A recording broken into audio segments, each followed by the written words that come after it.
Bismillahirrahmanirrahim. Assalamualaikum warahmatullahi wabarakatuh. Alhamdulillah. Alhamdulillahilladzi khalaqas samawati wal arda wa ja'ala adh-dhulumati wan nur. Wassalatu wassalamu ala sayyidina Muhammadinil ma'mur wa ala alihi wa sahbihi wa man tabi'ahu ila yaumil ghurur. Amma ba'du. Rabbi syrah lana sudurana wa yassir lana umurana wahlul 'uqdatam min alsinatina yafqahu qawlana. Allahumma faqihna fid din wa 'allimna ta'wil. Amin ya rabbal alamin. Bapak-bapak, ibu-ibu, jamaah salat subuh yang dirahmati oleh Allah Subhanahu wa taala. Pada pagi hari ini kita akan lanjutkan kajian hadis kita. Kali ini hadis yang diriwayatkan oleh Imam Al-Baihaqi dari Jabir radhiyallahu anhu. Nah, qala Rasulullah sallallahu alaihi wasallam. Nabi kita yang mulia, Nabi besar Muhammad sallallahu alaihi wasallam bersabda. Apa kata beliau? Atani Jibrilu faqala. Datang kepadaku malaikat Jibril. Lalu dia berkata.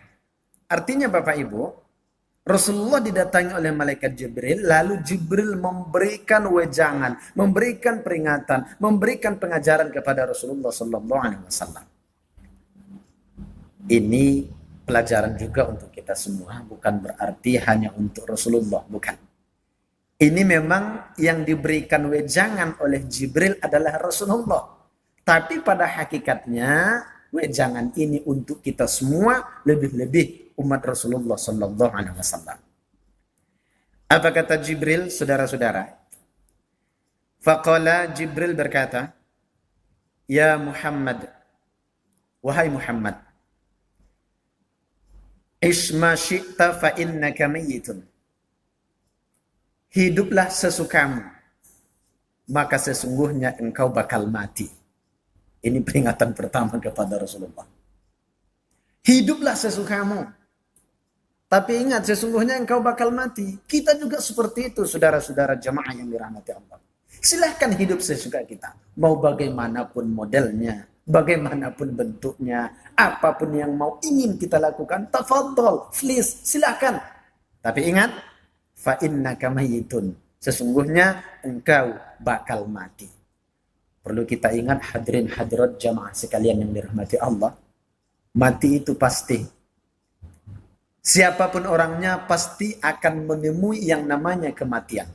Yang tua, yang muda, besar, kecil, anak-anak, dewasa, semua pasti ada giliran. Kita hanya menunggu giliran Bapak Ibu.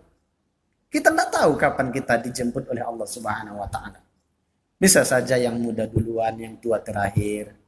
Atau sebaliknya yang tua duluan, yang muda terakhir. Kita tidak tahu. Atau bisa saja begini Bapak Ibu. Bisa saja Bapak Ibu duluan, saya terakhir. Atau saya terakhir, Bapak Ibu duluan. Hah? Sama?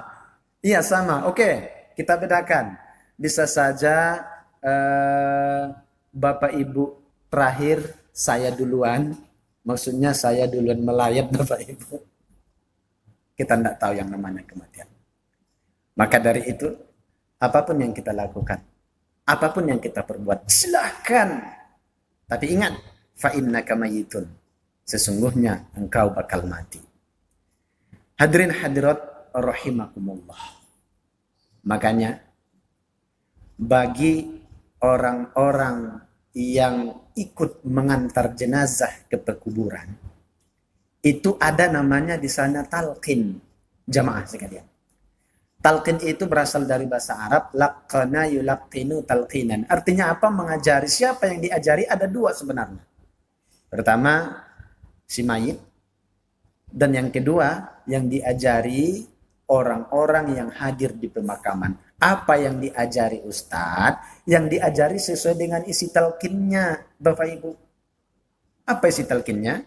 Isi talqinnya makanya sering saya sampaikan kepada kawan-kawan, kalau talqin bagus diartikan supaya yang hadir waktu itu bisa juga memberikan pemahaman kepada mereka, mendapat pengajaran di pekuburan sana. Biasanya Bapak Ibu, saya kutip beberapa kalimat. Fa idza ja'akal malakanil muwakkalani bika, apabila datang dua malaikat yang diwakilkan kepadamu, wa huma munkar wa nakir, dua malaikat itu adalah munkar dan nakir. Fala yuz'aka wa la yurhibaka, jangan takut, jangan gentar. Fa innahuma khalqum min khalqillahi azza wa jalla, dua malaikat itu adalah makhluk Allah azza wa jalla juga. Fa idza sa'alaka, apabila dua malaikat itu bertanya kepadamu, pertanyaan pertama, marrabbuka, siapa Tuhanmu? Man nabiyuka, siapa nabimu? Ma kitabuka, apa kitab sucimu?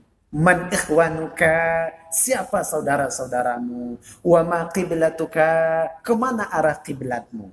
Faqul bilisanin fasihin waqtiqadin sahih, maka jawablah dengan lisan yang fasih dan i'tiqad yang benar. Artinya Bapak Ibu yang dirahmati Allah, kalau kita sudah meninggal dunia, begitu malaikat bertanya kepada kita, wajib kita jawab sebenar-benarnya. Bagi orang yang salah jawab, ada dua malaikat yang standby langsung disikat dengan cambuknya kepada kita semua. Nah, jamaah sekalian yang dirahmati oleh Allah Subhanahu wa taala. Makanya itu perlu kita ingat. Kemudian yang kedua, wa ahbib ma syi'ta fa innaka mufariquhu. Cintailah apapun yang ingin engkau cintai sesukamu. Tapi ingat, fa innaka mufariquhu, maka sesungguhnya engkau akan berpisah dengannya. Boleh kita cinta kepada keluarga, anak, istri. Boleh kita cinta kepada istri. Tapi istri sendiri Bapak Ibu, jangan istri orang. Boleh silakan. Tidak apa-apa. Keluarga cintai. Memang mesti kita cintai. Family cintai. Sahabat, tetangga, tafadhol silakan cintai. Tapi jangan melebihi cinta kita kepada Allah. Kenapa? Karena sesungguhnya begitu kita cinta kepada mereka, ingat, fa innaka mufariquhu, suatu saat engkau akan berpisah dengan mereka. Jamaah subuh sekalian yang dirahmati Allah. Kemudian yang ketiga, wa'mal ma syi'ta fa innaka mujzi'um bihi. Artinya, dan beramallah sesukamu, tapi ingat engkau akan dibalas dengan amalanmu itu. Buruk, baik, maksiat, taat, terserah mau beramal, terserah apa yang ingin kita lakukan, terserah mau berbuat apa di muka bumi ini. Tapi ingat, fa innaka mujzi'um bihi, sesungguhnya engkau akan dibalas dengan semua itu. Makanya jamaah sekalian yang dirahmati Allah, ada ayat yang sering kita baca, bahkan barangkali imam kita sering baca. Apa ayatnya Ustaz? Ayatnya, faman ya'mal mithqala dzarratin khairan yarah wa man ya'mal mithqala dzarratin syarran yarah. Siapa yang berbuat kebaikan sekecil apapun akan dilihat oleh Allah Subhanahu wa taala. Siapa yang berbuat keburukan sekecil apapun akan dilihat oleh Allah Subhanahu wa taala, dan semua nanti akan dibalas perbuatan kita selama di dunia. Jamaah sekalian yang dirahmati Allah. Kemudian sambungan hadisnya, wa'lam anna syarafal mu'mini qiyamuhu bil lail. Dan ketahuilah bahwasanya kemuliaan seorang mukmin ketika dia qiyamul lail, salat tahajud, salat malam, itu seorang mukmin akan mulia. Jadi Bapak Ibu, kita sempatkan qiyamul lail. Kita sempatkan salat tahajud. Sebenarnya kalau kita hitung-hitung, salat tahajud kan cuma 2 rakaat. 2 rakaat itu paling lama 4 atau 5 menit. Itu pun banyak di antara kita yang tidak mau. Bahkan kalau kita tidak ingin bangun tengah malam, bisa Bapak Ibu. Caranya sebelum azan subuh usahakan bangun. Karena waktu sholat tahajud itu masih ada sebelum azan subuh. Silakan laksanakan 2 rakaat. Itu termasuk kemuliaan mukmin kata Nabi. Kemudian sambungan hadisnya, wa izzuhu istighna'uhu 'anil nas. Dan ketinggian seorang mukmin ketika dia tidak butuh, tidak mengharap kepada manusia. Artinya hanya berharap kepada Allah, hanya butuh kepada Allah. Idasta'anta fasta'in billah. Apabila kamu meminta, maka mintalah kepada Allah. Bapak Ibu jamaah subuh yang dirahmati oleh Allah Subhanahu wa taala, karena bunyi iqamah sudah berbunyi. Wassalamualaikum warahmatullahi wabarakatuh.